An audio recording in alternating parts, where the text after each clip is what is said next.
facade as a subtle dig at Beyonce and her system behind the scenes. Take a listen to what she said because the subtext is screaming. So the reason why Sinners resonated with me so much is because it's something that you see every day, and no matter how hard you work, no matter how good of a person that you are, no matter how talented you are, sometimes that's not enough to get you places that you need to be. And that's why Sinners, I was crying right after, because I feel like anyone in the industry could really resonate with it. So the reason why Sinners resonated with me so much is because it's something that you see every day, and no matter how hard you work, no matter how good of a person that you are, no matter how talented you are, sometimes that's not enough to get you places that you need to be. And that's why Sinners, I was crying right after, because I feel like anyone in the industry could really resonate with it. I know what y'all picked about the polls, but when the queen speaks, and that's all I'm gonna say, and that's all that matters to me. I'm about to show you Chloe revealed that Beyonce forced her to drop Surprise, even though it wasn't what her fans wanted. I know what y'all picked about the polls, but when the queen speaks, and that's all I'm gonna say, and that's all that matters to me. Chloe Bailey never planned to cause a storm online, but the moment she broke down after watching Sinners, everything changed. It didn't feel like a random emotional reaction or a simple moment of vulnerability. There was weight behind it, like she had finally let something slip that she had been carrying quietly for years. When she talked about giving everything you have, your talent, hard work, patience, and heart, yet still feeling blocked by something you can't overcome, it hit people differently. It didn't sound like acting, and it didn't sound like promotion. It sounded like someone describing a real fight she had been dealing with behind the curtain. Once fans replayed the clip, they started noticing things that didn't add up. It became clear she wasn't just talking about the film. She was hinting at something deeper, something she had seen every day in the music industry. It felt like she opened a door she had been told to keep shut, and what peeked through didn't match the glamorous image the public usually sees. Most people didn't realize it at the time, but that moment was the first sign that Chloe was finally ready to reveal what had been holding her back for so long. The truth is, the first sign of trouble didn't start with her emotional reaction. It started years earlier, the day she and Halle signed with Beyonce's label. On the surface, getting recognized by Beyonce, a global icon, should have been the kind of opportunity that changed everything for them. Fans assumed they were safe, protected, and set for years to come. But when the contract details leaked, the excitement quickly turned into confusion. The deal was reportedly around $1 million for 6 full albums. At first glance, that sounds huge, but once people broke it down, the math painted a different picture.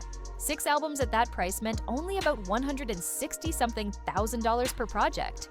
Then split that between 2 artists, since they're a duo, and the individual payouts suddenly looked shockingly small, basically the amount a mid-tier artist might earn for one song, not an entire album. People in the business started whispering that this wasn't a dream opportunity at all. It was a trap disguised as one, a low-budget, long-term deal that could lock them into years of work while giving the label full power over their releases, their image, and their schedules. Once that contract was signed, a lot of things that happened later started to make sense. The slow rollout of their music, the minimal promotion, and the rushed decisions that didn't seem aligned with their talent, fans began to view all these choices as part of the same pattern. That first deal wasn't just a piece of paperwork. It became the base of the struggles Chloe is finally speaking about now, and it shaped almost every confusing decision that followed. And unfortunately, the pattern didn't end there. The more people looked into Parkwood's history, the more everything started lining up. As fans dug deeper into Chloe's situation, they discovered she wasn't the only artist who slipped through the cracks at the label. Parkwood had a track record that didn't look great once the pieces were put together. Every time a new artist signed, the announcement came with excitement, promises, and huge expectations. Then, almost every time, everything went silent. Sophie Beam arrived with strong backing from Beyonce herself.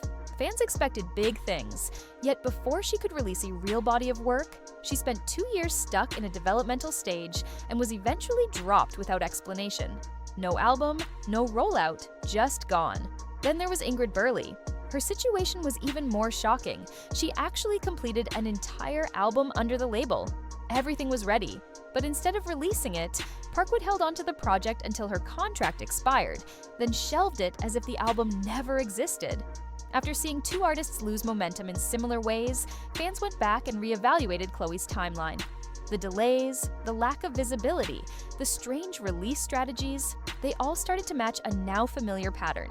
Meanwhile, the only acts who truly thrived under Parkwood were Beyonce and the Carters, which in reality are Beyonce and Jay-Z.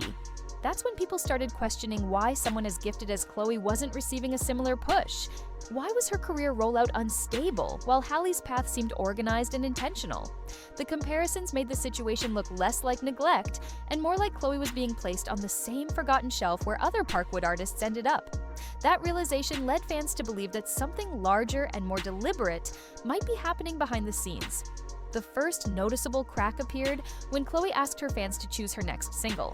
The poll was simple. The audience chose For the Night by a huge margin, and everyone assumed that would be the next release. But then, unexpectedly, she dropped Surprise instead. The change felt confusing and unnecessary.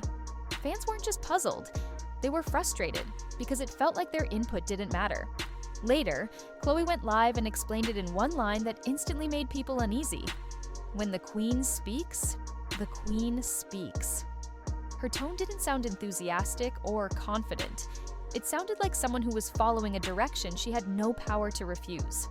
That one sentence shifted everything. People began asking how much control she really had over her own music. From that moment on, every unusual decision, every delayed rollout, every missing promotional push began to look intentional instead of accidental. It didn't feel like a marketing issue. It felt like Chloe was being guided or pressured into choices that didn't reflect what she or her supporters wanted. After that single controversy, fans started connecting dots that Chloe herself had never said aloud. It became clear that every time she tried to move forward, something unseen was pulling her back. Release dates kept changing, promotion disappeared, songs with serious potential were barely pushed and quietly released. So when she finally opened up during her live and talked about the impact Sinners had on her, it felt like she was talking about more than a movie. When she mentioned giving everything you have, showing up, working hard, being kind, yet still hitting a wall that refuses to move, it sounded like someone fighting a silent battle she wasn't allowed to name. People saw Chloe's reaction as a quiet message about the pressure she deals with inside the industry. Not the glamorous parts, not the fame or the red carpets, but the side most people never experience unless they're deep inside it. The pressure to adjust, the pressure to blend in, the pressure to play the game, even when it goes against who you are. Chloe didn't mention anyone by name, but her tone told the story for her. It sounded like someone who had been pushed, tested, boxed in, and finally reached a point where she wasn't willing to follow the script anymore. That's when people started talking about her sister. Fans noticed that the difference between their careers was too sharp to ignore. One sister struggling to get the recognition she deserved, and the other suddenly everywhere. Major movie roles, red carpets, magazine covers, glowing headlines. It didn't look accidental. It looked intentional, almost like a split had been created somewhere behind the scenes. A line drawn that no one openly discussed, but everyone could see unfolding in real time. As Chloe began opening up, even in small ways, it became clear that her situation wasn't just about making music. It was about the cost she refused to pay and the different path her sister may have accepted instead. While Chloe's setbacks became more obvious, Halle's rise started to look strangely convenient. She wasn't just collecting career wins, she was receiving an entire wave of them. Major films, global media attention, steady bookings, and a level of support that felt unusually smooth for someone still early in their solo career. It all felt too coordinated, especially considering how quickly their individual careers split once they stopped performing as a duo. Online whispers suggested that Halle was playing along with the unspoken rules Chloe wouldn't follow. People pointed to how easily her career moved forward, as if every door she approached opened without resistance. And then came the conversations about her relationship with DDG. Rumors spread that their romance wasn't as natural as it looked, but was crafted around visibility and branding. DDG's online influence pushed Halle into conversations she'd never been part of before. And the moment they became a couple, her name started trending nonstop. What shocked fans even more was the claim that DDG himself didn't realize he was being used for publicity until much later. When the breakup drama started hitting blogs and timelines, people began connecting pieces they hadn't noticed before. Halle remained booked, praised, and supported, while Chloe kept struggling despite her talent and effort. The difference was so obvious, it became impossible to ignore. Their bond as sisters didn't look damaged on the surface, but the gap in their careers made people wonder if something deeper was happening behind closed doors. One sister rising at lightning speed, the other pushing against obstacles she never created. One praised endlessly, the other nitpicked, judged, and pressured at every step. For many viewers, the whole thing stopped feeling like coincidence. It started to look like completely different agreements were made. One Chloe couldn't accept, and one Halle might have stepped into without realizing the full cost. Just when viewers think they've pieced together what's going on, the story always shifts. This is the point where the tone of your video can rise again, because people love sudden turns they didn't see coming. These shifts often come from a leaked message, a backstage moment someone captured, a bold comment from an insider, or even a tiny detail that spirals into a massive uproar. Platforms like Twitter and TikTok turn these moments into explosions, spreading screenshots and short videos to millions within hours. In 2023 alone, over 100 million posts centered on celebrity drama, proving that one small update can flip an entire narrative overnight. A sudden twist resets the audience's curiosity. Someone everyone blamed might suddenly look innocent. Someone quiet might speak up with new information. Or an unrelated event might send the story in a totally different direction. These moments keep people glued to their screens because they remind everyone that nothing in the industry is as simple as it seems. In your script, you can describe this shift in a way that feels organic, showing how fans reacted, how content creators rushed to make new breakdown videos, and how rumors reshaped themselves within hours. Let the audience feel that, wait, what just happened? Moment without making it dramatic for no reason. Now that Chloe has finally started sharing pieces of her truth, everything people thought they understood about Beyonce's empire feels different. Fans are comparing the drastically different paths the sisters are on. One seems to be handed opportunities effortlessly, moving from major roles to steady bookings with no visible barriers.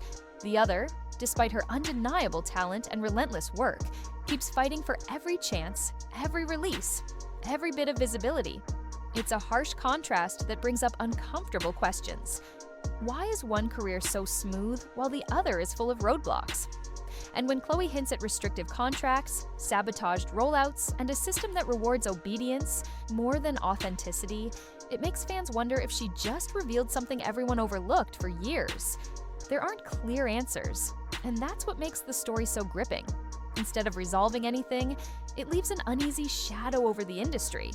It pushes viewers to look closer, question more, and recognize that the polished surface they see might be covering something far more complicated.